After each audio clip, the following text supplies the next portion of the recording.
Solaris, Christophe, Mamadou et ses amis. On va peut-être accueillir un autre auditeur. Eric, t'es sur l'antenne. Oui, allô, bonsoir Solaris.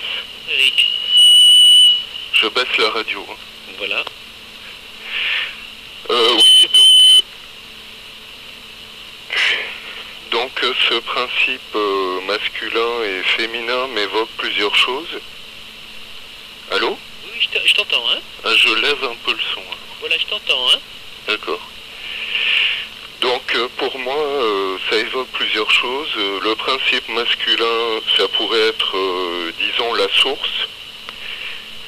Et le principe féminin, ça pourrait être ce principe récepteur capable de recevoir l'énergie masculine,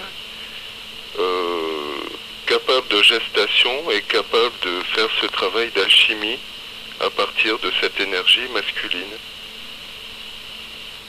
Oui. Là, effectivement, j'entends quelque chose qui est tout à fait simple. Voilà ce qui est pour notre ami, le masculin, le féminin. On peut avoir une base là, effectivement, d'un rappel simple. Le principe complémentaire, quoi. Oui. Et ça m'évoque aussi, d'autres choses. Je vous livre tout pêle-mêle, quoi. Dans le principe masculin... Mets de l'ordre en même temps, hein. Oui. Dans le principe masculin... Ne déverse pas tes poubelles. Non. Il y a pour moi peut-être plus une notion un peu liée à Mars d'agressivité, notamment liée à la sexualité masculine, alors que dans la sexualité féminine, c'est peut-être il y a peut-être plus de douceur. Entendu.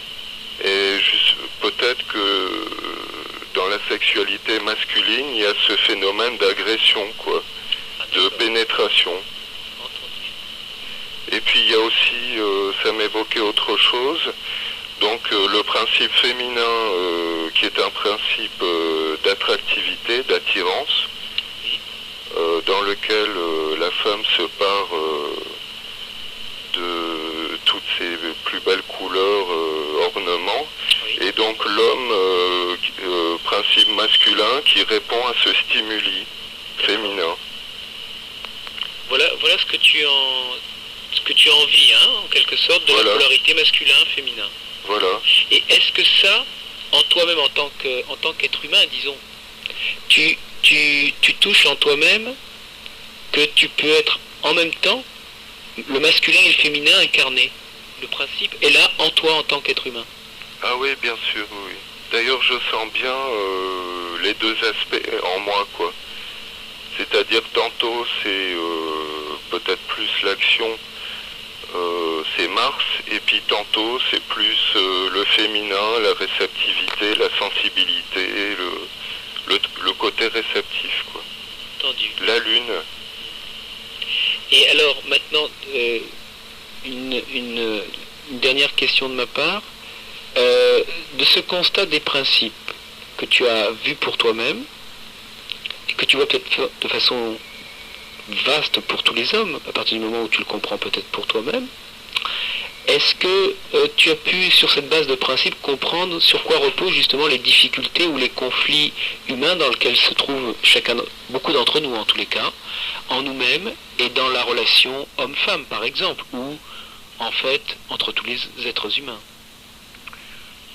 Oui, d'abord, avant de parler des relations entre hommes-femmes, de la relation par rapport à soi-même, donc entre ces énergies féminines et masculines, j'en ai parlé facilement, mais en fait, c'est quelque chose qui n'est pas facile à gérer, parce que tantôt, c'est la passivité, c'est le côté réceptif qui prend le dessus, tantôt, c'est le côté masculin, donc il faut voir d'abord, je parle peut-être pour moi, mais par moments c'est difficile à gérer, quoi. Il faut trouver l'équilibre et c'est pas évident.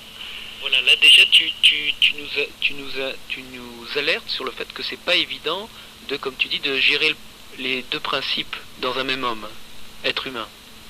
C'est pas évident. C'est pas évident. Voilà. là, on a déjà une... Bon, dans cet échange, qu'est-ce que vous en voyez là? Qu'est-ce que ceux qui sont... Mamadou, tu vois quelque chose à dire? Ou peut-être une... Voilà, Shinta veut intervenir, hein? Oui, justement, c'est justement parce que c'est pas évident de gérer en soi ces deux énergies, ces deux aspects, que dans la relation, dans le couple, puisqu'on avait abordé ce sujet, c'est bien là toutes les projections et toute la difficulté de vraiment vivre la relation, puisque déjà en soi-même, il y a une disharmonie. Donc je vois en moi effectivement que je serais loin de pouvoir vivre une relation harmonieuse avec un homme tant qu'en moi-même ces deux aspects seront pas vraiment équilibrés. Ouais, voilà, c'est la base, quoi. On a une base là, effectivement. Pour ma part, les autres auditeurs pourront le dire par eux-mêmes, mais pour moi, il y a déjà une base, des principes.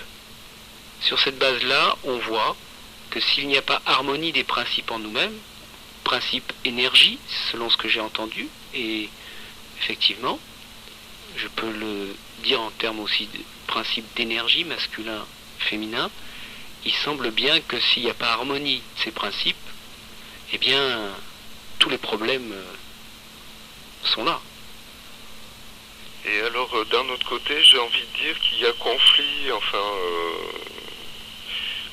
il peut y avoir conflit dans la mesure où un de ces deux aspects, ou même les deux, sont inhibés. C'est-à-dire, par exemple, pour prendre le cas de l'homme, donc, enfin, à mon sens, il devrait pouvoir se permettre par moment d'extérioriser son côté masculin, quitte à être agressif, quoi, enfin le côté martien, et d'un autre côté, à d'autres moments, se permettre d'extérioriser son côté plus féminin, quoi.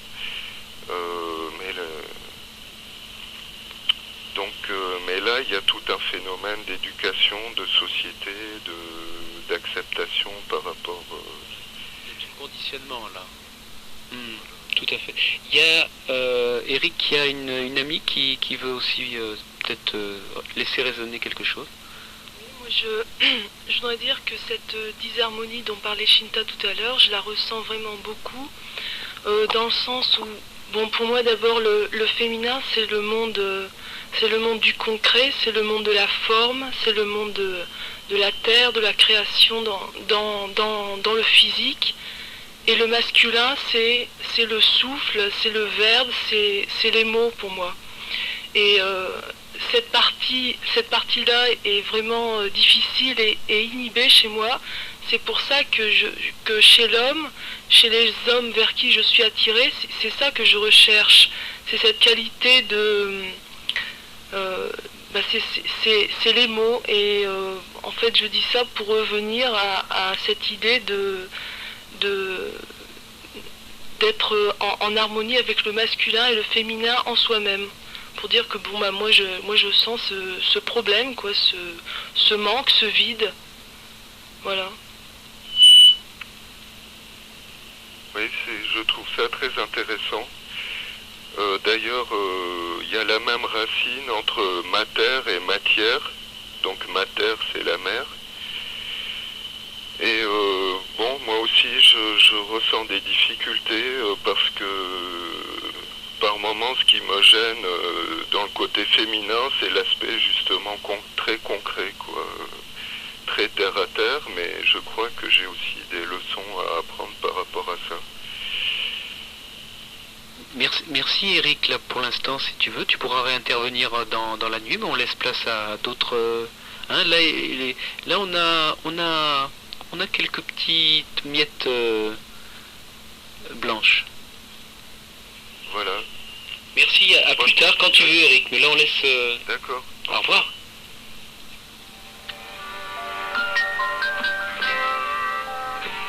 Vous pouvez intervenir au 45 77 19 99.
avec Samy. Bonsoir. Bonsoir. Bonsoir Solaris, bonsoir Shinta, je vous connais tous les deux déjà. Les autres je ne les connais pas, donc je leur dis aussi bonsoir indirectement. D'accord. J'étais venu, on s'était vu à certaines réunions, etc. Donc Oui. on se connaît un peu déjà. Je voulais intervenir sur cette question du masculin et du féminin. Bon, je regrette si je vais prendre un peu le contre-pied de ce qui a été dit jusqu'ici. Mais bon, enfin, c'est aussi ce que je pense et ce que je crois. Donc moi je pense qu'il y a plutôt un être historique masculin et un être historique féminin, mais il n'y a pas de principe masculin et il n'y a pas de principe féminin. C'est un beau contre-pied, voilà. Effectivement. Et pour moi, il y a historiquement un être masculin, historiquement un être féminin, donc qui, pour des raisons de musculature, etc., donc de physique, a vécu des expériences différentes. Par exemple, quand on dit que l'homme c'est la parole, etc., c'est parce que, dans les rôles qui ont été dévolus historiquement, l'homme a pris la parole le plus souvent, donc il la maîtrise, etc. Quand on dit la femme c'est le concret, etc., c'est aussi parce qu'elle était à la maison, s'occuper des enfants de la cuisine, donc elle a un certain sens du concret. Dans la mesure où les rôles changent et évoluent, on se rend compte que les femmes qui deviennent PDG, etc., commencent à fumer, à boire, etc., à avoir des mêmes comportements agressifs. Donc à mesure que les rôles s'intervertissent ou se déplacent, on a des comportements, on a des femmes qui maîtrisent très bien la parole, maintenant soit en politique, soit en littérature, soit dans les assemblées, soit dans les réunions, etc. Donc pour moi, il y a historiquement eu des contraintes et des poussées de la société favorisant tel ou tel aspect des êtres qui étaient vivants, mais pas plus qu'il n'y a pour moi de principes blancs et principes noirs, pas plus qu'il y a, si je demandais aussi quel est le principe divin, le principe humain, où se trouve la limite entre les deux, pour moi il y a les deux dans tout être. Et personnellement, le masculin et le féminin, c'est aussi, il n'y a pas de principe, il y a un être qui puise un peu dans tout ce